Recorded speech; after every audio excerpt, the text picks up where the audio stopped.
17 du Code de procédure pénale et également la loi sur la protection des victimes.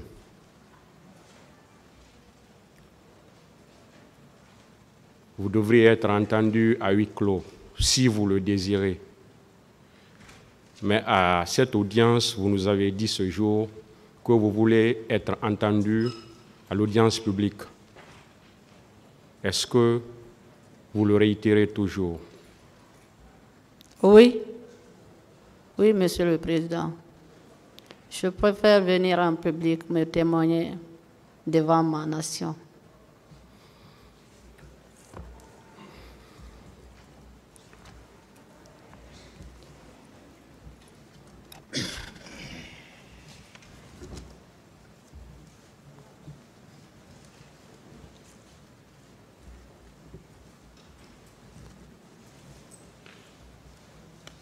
Votre nom, madame?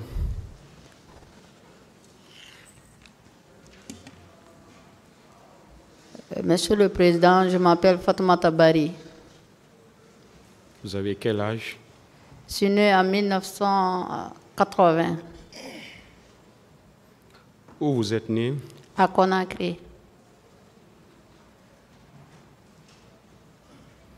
Quelle est votre profession? Je suis déléguée médicale. Et où vous êtes domicilié? Je suis domiciliée à Hamdallah. Alors veuillez dire au tribunal ce qui s'est passé, madame. Merci, Monsieur le Président, de m'avoir donné la parole. Et avant de commencer, je vais remercier de tous ceux qui m'ont soutenu jusqu'à arriver au tribunal. Monsieur le Président, je suis là devant vous pour me témoigner. J'ai été victime d'une violence sexuelle au stade du 28 septembre. C'était lors de la marche organisée par les forces vives de la nation pour dire non à la candidature du capitaine Moussa Dadis Camara. La matinée de ce lundi, je suis sortie de la maison avec ma cousine pour nous rendre au stade où la manifestation était prévue. Monsieur le Président, arrivé aux environs du stade, nous avons trouvé M. Thieboro en compagnie de ses gardes, qui disait aux jeunes de reporter la marche. Un homme est sorti de la foule pour dire non à M. Thieboro. Ce même homme a ajouté que c'est ce jour que nous avons dit non au général de Gaulle et c'est ce jour aussi que nous dirons non à la candidature du capitaine Moussa Dadis Camara. Aussitôt, Thieboro a demandé où était le leader. Les jeunes ont répondu à Thieboro. Les leaders sont de l'autre côté de l'université. Ma cousine et moi et les autres manifestants avons continué notre chemin.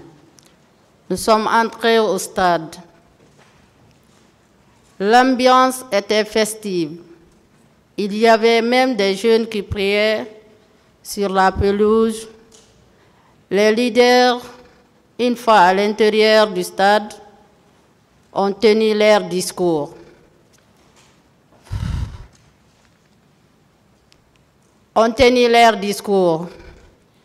Quelques minutes après, j'ai aperçu M. Zamari Doré, paix et salut sur lui, que son âme repose en paix. J'ai aperçu M. Zamari Doré qui entrait dans le stade à son tour.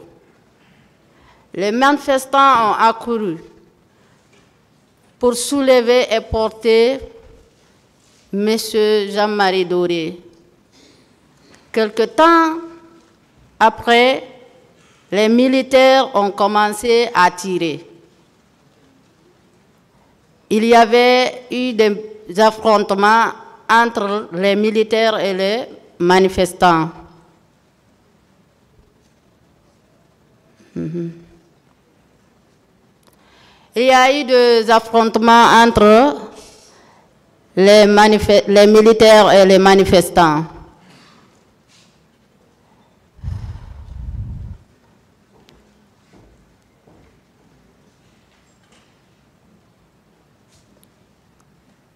Il y avait eu des affrontements, des batailles.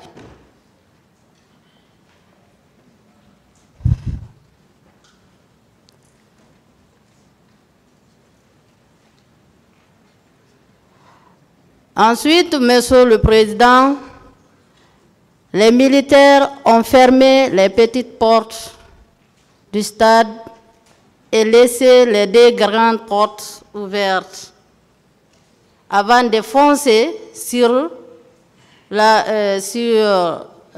foule qui se trouvait à l'intérieur du stade. Le carnage a commencé. Monsieur le Président, c'est là où le carnage a commencé. Oui, ce jour-là, on a vu toutes sortes de choses. Oh, Monsieur le Président, que Dieu nous protège, que Dieu sauve le pays. On n'est pas là pour jouer ou bien pour... Peut-être il y a eu beaucoup de choses qui se sont passées. Mais aujourd'hui, si vous voyez devant nous, c'est pour sauver la nation. Le carnage qui a commencé, il y a eu tellement de choses que nous, jusqu'à là où je suis assis, quand je me couche la nuit, c'est ça que je vois en première position. Ça fait 13 ans. Ça fait 13 ans que Dieu protège et que Dieu, ceux qui sont morts, que Dieu le pardonne et le fait rentrer dans le paradis. Le carnage qu'il a fait au stade, on n'attendait pas, Monsieur le Président. Il tenait des propos comme « nous allons tous vous tuer », ce qui nous censé de nous protéger, nous dit que nous allons tous vous tuer. Oui, Monsieur le Président. Pendant 1 heure du temps, ils nous frappaient avec leur matraque. Pendant 1 heure du temps, ils tenaient leur matraque en main. C'est le matraque là qu'ils nous frappaient. Et les grosses de leur fusil. Monsieur le Président, oui, jusqu'à maintenant, là où je vous parle, tout ce que nous nous demandons, les hommes détenus, c'est de protéger la nation. Nous ne sommes pas de bœufs, nous des moutons, nous sommes des peuples. Avant tout, il doit protéger le peuple. C'est le peuple, on doit respecter le peuple. Oui, Monsieur le Président. Il n'y a pas ce qu'ils n'ont pas fait. Pendant 1 heure du temps, ils massacraient. Pendant 1 heure du temps, ils tenaient des propos qui ne sont pas bons pour la nation. Je continue.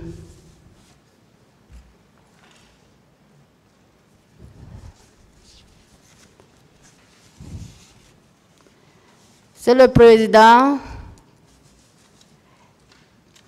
Ils tenaient leurs propos. On allait vous tuer tous. On va vous tuer tous. Oui. Aujourd'hui, nous sommes à la barre. On peut pardonner, mais on ne peut pas oublier. Hein. Et nous remercions le bon Dieu de nous faire venir ici pour éclaircir les choses. C'est pour notre nation. Bien sûr. Nous, on ne peut pas oublier, hein, mais on peut pardonner. Et il continue jusqu'à présent à tuer. Oui, on voit. Il continue à massacrer jusqu'à présent. La justice est là. C'est pour juger le massacre aujourd'hui du 28 septembre. Nous prions le bon Dieu pour que ça s'arrête comme ça. Ce qui a été fait, c'est trop, Monsieur le Président.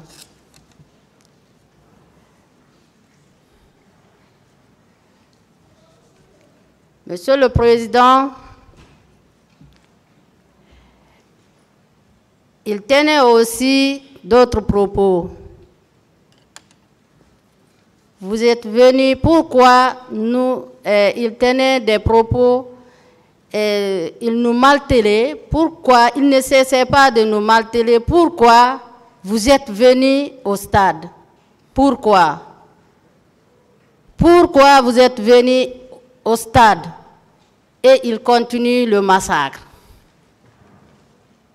Avec l'air matraque, l'air truc qu'il tenait, l'air machette. C'est comme une guerre, ou bien on est dans un pays de guerre, ou bien dans un pays. Pour aller dire simplement non à la candidature de Dadis, ça a amené des problèmes. Si on savait que ça allait se faire, c'est pour aller faire de telles choses, personne de nous n'allait quitter chez nous. On allait rester chez nous et comme le fait est fait, aujourd'hui c'est pour cela que nous sommes devant cette barre. Monsieur le Président,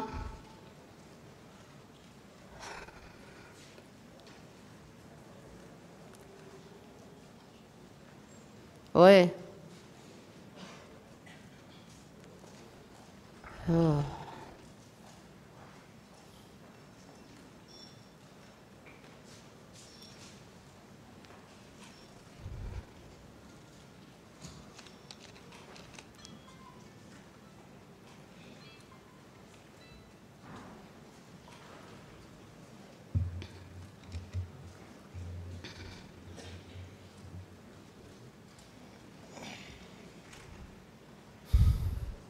Le propos qu'il tenait, ça n'arrangeait pas le peuple. Le propos qu'il tenait,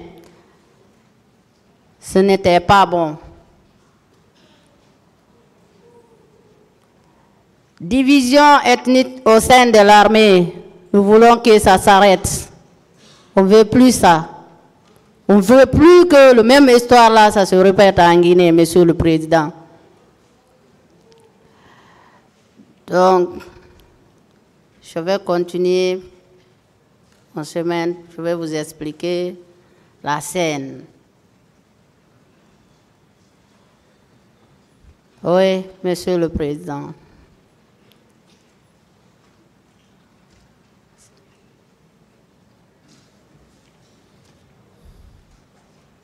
Le peuple a souffert, le peuple de Guinée a souffert. On est des femmes. Le peuple a souffert. On a besoin de souffler, besoin que le pays soit calme. Oui. Le propos qu'il tenait, on allait vous tuer tous. Ça nous a fait trop mal, ça nous a trop choqués. Madame, s'il vous plaît, vous êtes en train de revenir sur les mêmes choses. Est-ce que vous avez autre chose à dire ou bien c'est... Non, j'ai autre chose à dire. Je vais continuer. Continuez alors. OK. Il tenait des propos, on va vous massacrer tous, on va vous tuer tous, personne ne va sortir dans ce stade. Chacun de nous implorait Dieu. Chacun de nous implorait Dieu. Les cris faisaient de partout. Les cris venaient de partout. Chacun de nous, il y avait même une dame qui disait, si vous lisez Ayat al-Kursi, mettez ça pour moi. Soufflez ça avec moi. Nous, on a dit, ce n'est pas Ayat al-Kursi, que Dieu nous protège. Il frappait, il continuait à frapper. Après, Monsieur le Président, j'ai continué. En ce moment, c'est en ce moment que je poussais ma cousine. Ma cousine, pour que nous allions chercher une sortie. J'avais parti avec ma cousine. J'étais avec ma cousine. Je l'ai poussée pour que nous allions chercher une porte, une sortie, enfin, pour que nous nous échappons. Ma cousine pleurait. Elle disait que Yaye, on allait nous tuer tous. Elle pleurait. Elle pleurait. Il y avait des jeunes qui ont aussi réussi à s'échapper avec ma cousine. Je cherchais à m'échapper. Je cherchais moi aussi à m'échapper. Quand j'ai aperçu une femme de teint clair,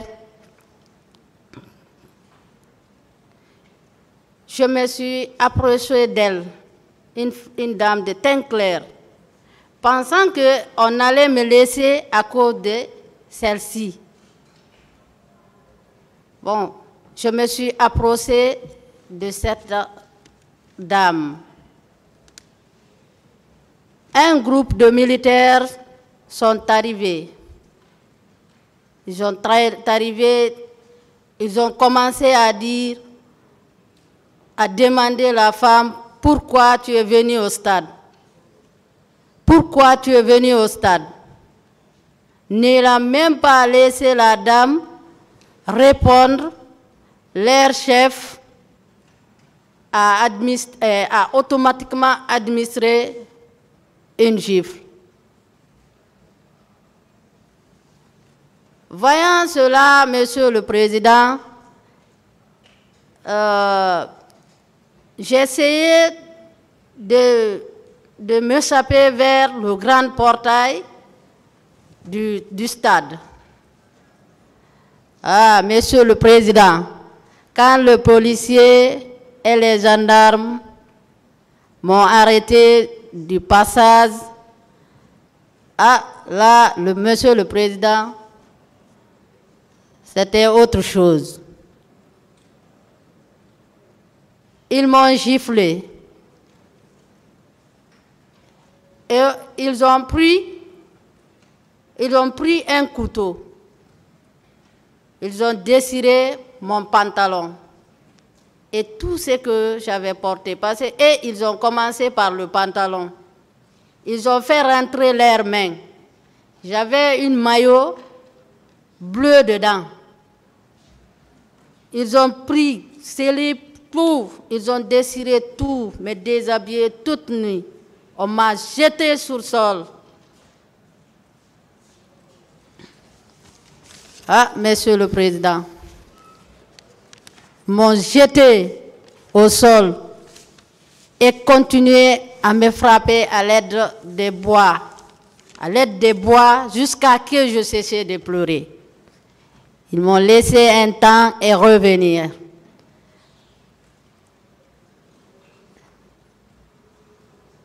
C'est là, lorsqu'ils sont revenus, ils ont écarté mes jambes. Ils ont même introduit leurs mains dans mon sexe. Il n'y a pas C'est-à-dire, ce jour-là, il n'y a pas ce que je n'ai pas eu. Je pleurais, je criais, je les suppliais. Le gendarme qui m'ont pris et le policier, je les ai dit, je suis venu pour vendre l'eau. Que toi, comme tu es habillé comme ça, tu es venu vendre de l'eau? Non. Ils ont continué. Ils ont même pris, j'avais ma photo ici. Vous allez m'excuser très fort, je vais vous montrer la photo. La photo est là.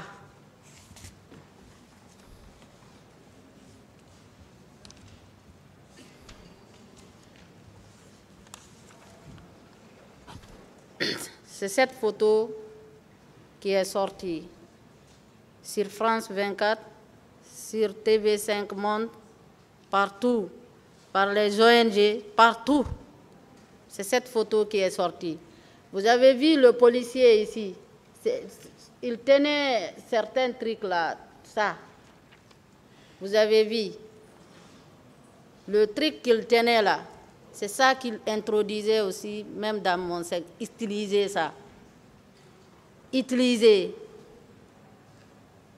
Il utilisait, il disait que, ah, arrête-toi. Pourquoi tu es venu ici? Je ne pouvais plus rien faire. Je suis une femme. Je peux être leur sœur, je peux être leur maman, je peux être tout. On est des femmes. Nous, on pensait que nos droits sont respectés dans ce pays. Mais les deux et leur groupe, il n'y a pas ce qu'ils ne doivent pas faire là-bas. Oui, Monsieur le Président.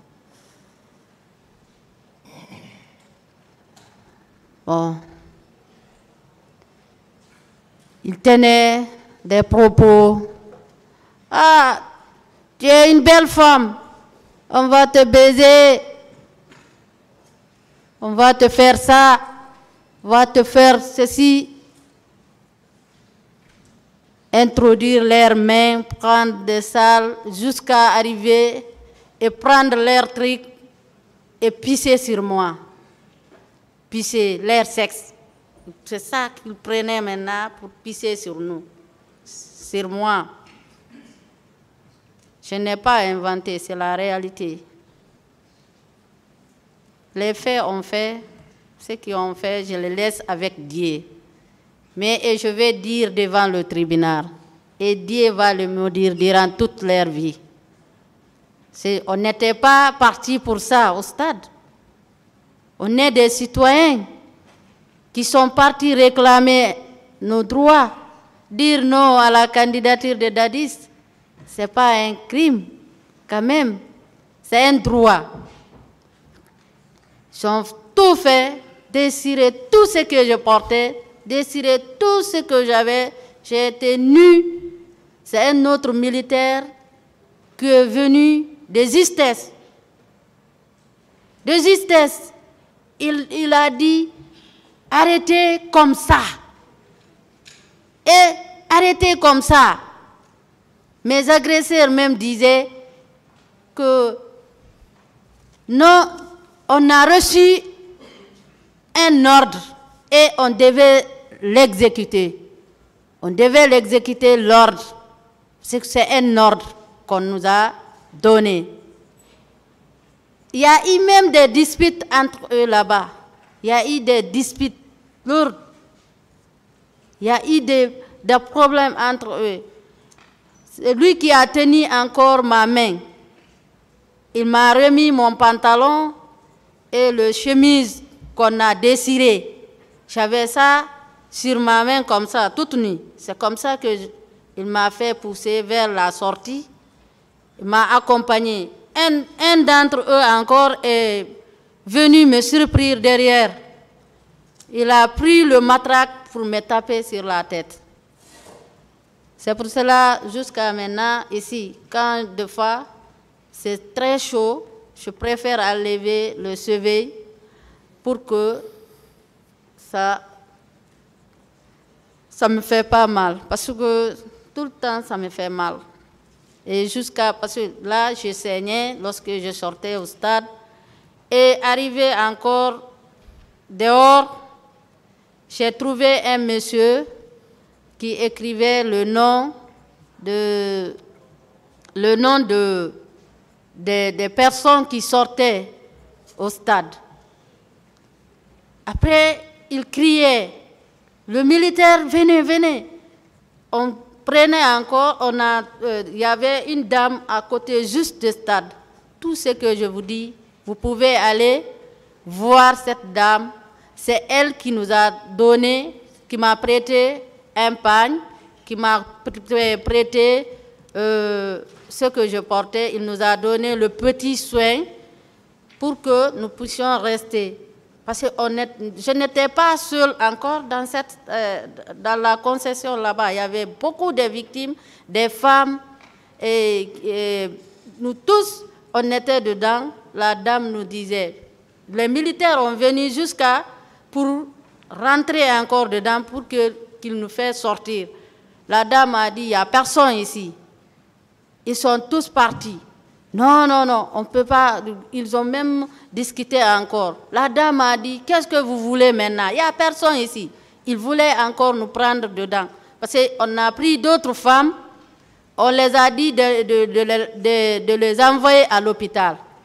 Moi, je dis, je ne pars pas à l'hôpital parce que là, c'est autre chose. Ce qu'on a vu au stade là-bas, je ne peux pas aller sortir ici, aller nulle part. Je vais attendre.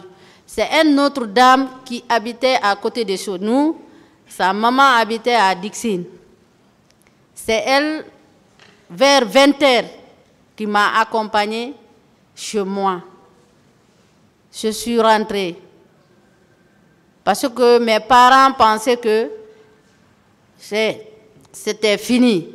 Je les ai appelés pour dire, ah, je me suis cachée quelque part. Il y avait un même policier qui est à côté de chez nous. Ils ont allé supplier le policier là d'aller regarder au stade, est-ce que si je ne suis pas mort? Je n'étais pas mort, j'étais cachée quelque part. Je suis rentrée. Là, Monsieur le Président, après, je vais me revenir. Comment Toumba est venu? Comment Toumba est venu? Là, peut-être, ils vont croire ou pas. Mais aujourd'hui, je demande tout le monde de remercier M. Toumba. Lorsque Toumba est venu, nous, on ne connaissait pas Toumba.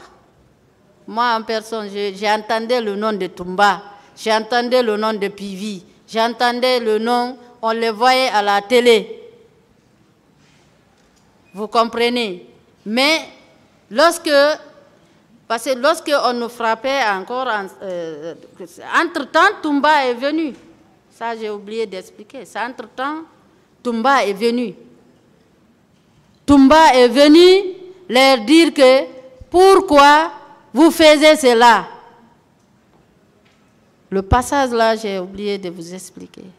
Pourquoi vous faisiez cela? Qui vous a donné l'ordre de venir massacrer les paisibles citoyens? Des disputes sont engagées entre eux là-bas. Nous, on ne connaissait pas Toumba. C'est l'un d'entre eux qui a crié entre eux là-bas pour dire que Toumba est venu pensant que ce monsieur va se ranger de leur côté pour continuer leur massacre. Bon, Monsieur le Président, pour Monsieur Toumba, c'est jusqu'à là que je connais. Mais quand même, remercions-nous tous le monsieur, l'acte qu'il a fait, parce qu'il y aura une guerre civile. Ça, je ne pouvais pas me mentir. Parce que même les leaders, on les a harcelés.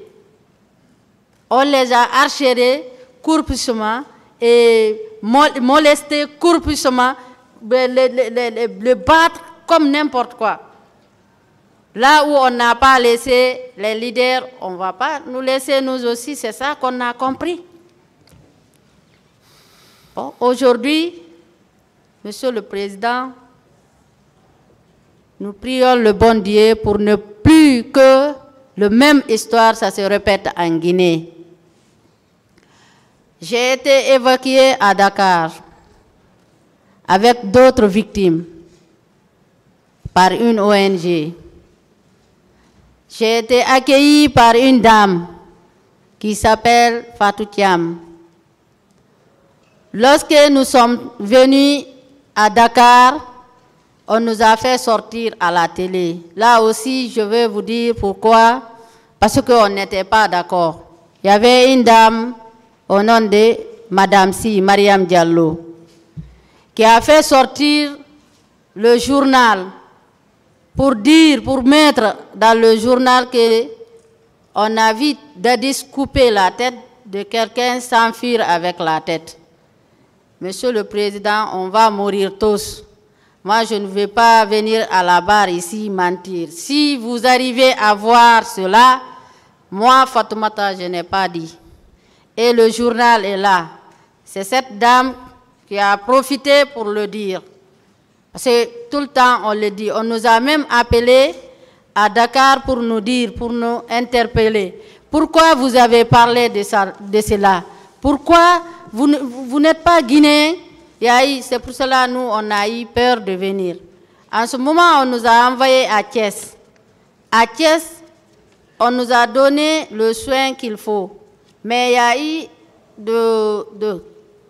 de disputes entre les deux organisations. Parce que la femme et l'argent, c'est des problèmes. Il y a eu des fonds, ils ont allé profiter pour nous faire revenir à Dakar. Bon, maintenant, on nous a laissé abandonner et là-bas, la vie de Dakar n'a pas été facile pour moi. J'ai beaucoup souffert. C'est avec les ONG sénégalais que je partais pour demander quand même pour mes soins médicaux de fois, et j'ai perdu mes études. Au lieu quand même, les droits de l'homme qui étaient là pour nous, quand même, ils devraient nous demander notre avis, qu'est-ce que vous voulez. Mais finalement, ils nous ont abandonnés à nous-mêmes et nous laisser comme ça. Et profiter de nos sorts. C'est comme ça que je vivais à Dakar. J'ai même dormi dehors et je n'ai pas baissé les bras. Il y avait même des journalistes comme M. Mandian et M. Sadio Bari de l'Allemagne et tous. Il y a même nous qui venaient, ils venaient tout le temps à Dakar. Mais toujours, j'ai demandé justice. Tout le temps, c'est la justice que pourquoi toi, tu ne veux pas rentrer? J'ai dit, je demande justice. C'est pour là, la justice là, si c'est équitable dans notre pays, on est en sécurité. Mais moi, ce que jusqu'à maintenant, ce que je vis, ce que j'ai vécu au stade, là, tant que la justice n'a pas prononcé sur là-dessus, je ne peux pas retourner au pays. C'est pour cela que moi, je suis restée là-bas et j'avais même eu certains trucs là-bas. Et même bon, beaucoup de choses, beaucoup de choses, même tout dernièrement là, je dormais dehors. Je dormais dehors. Bon, le juge d'instruction, là aussi je vais vous parler un peu. Le juge d'instruction, lorsqu'il a passé à Dakar, il est venu me contacter. Il m'a appelé, j'étais accompagnée avec la dame Fatou Thiam.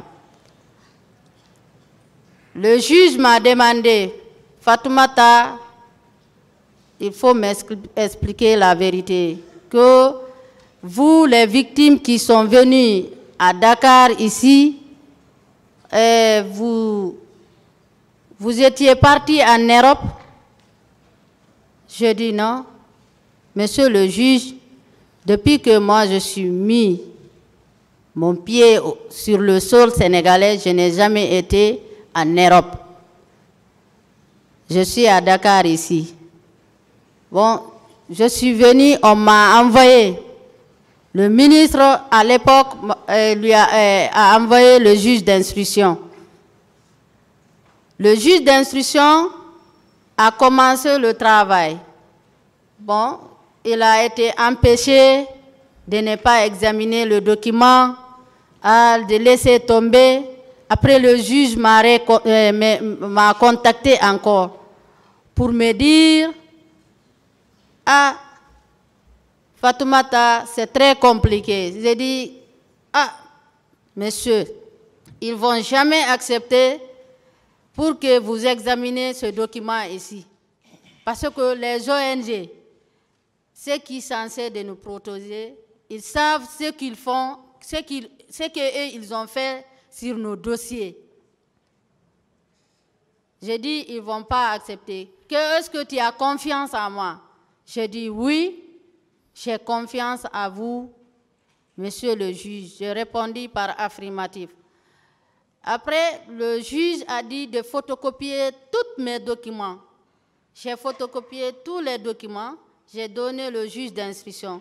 Mais moi, à ma forte déception, c'est le gendarmerie de recherche de Dakar qui m'a appelé. Là aussi, c'était un vendredi. Ils m'ont appelé pour me demander. Bon, Fatoumata, on t'a appelé à propos de M. Toumba. J'ai dit, ah, M. Toumba, vous l'avez arrêté ou qu'est-ce qui se passe? Que non, on veut savoir.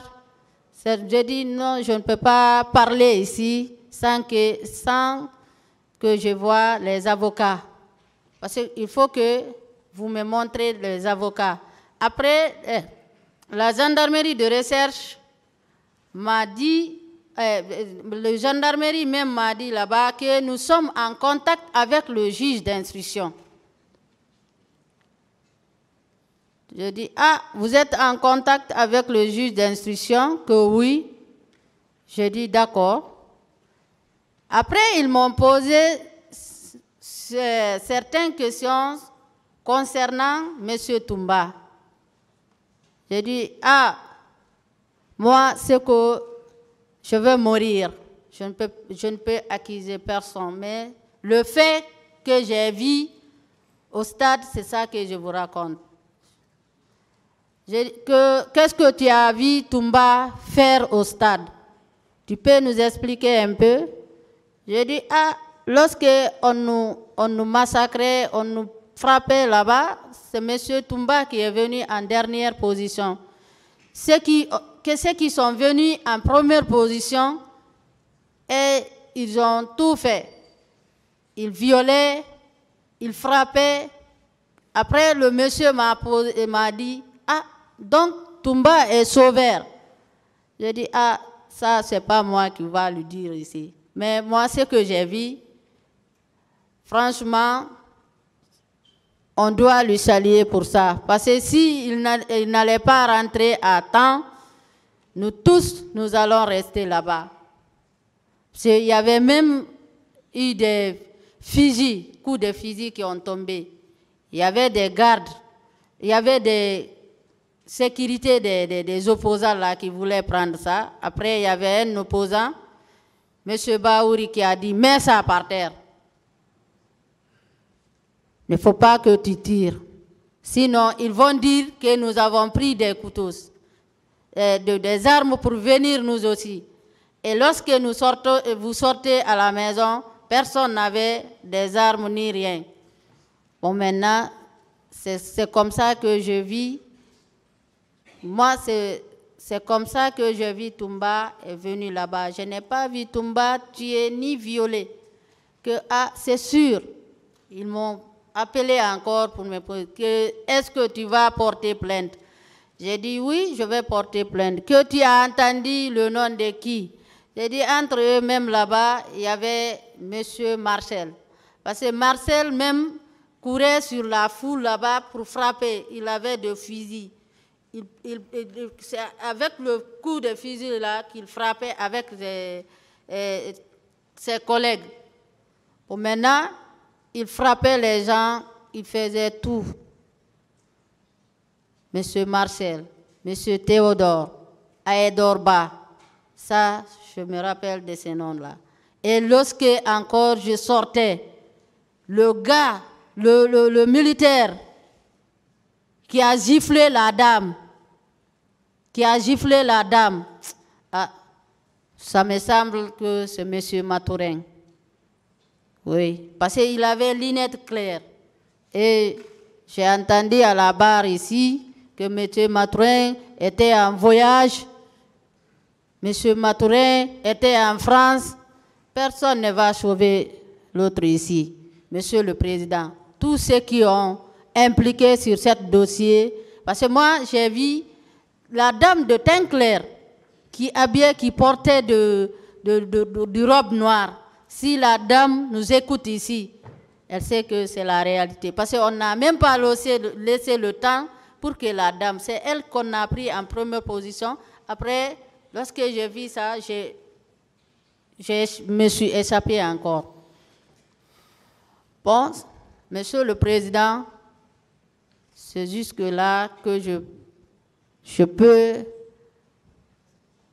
parler et je vous remercie. S'il y a des questions à me poser, je suis à votre disposition.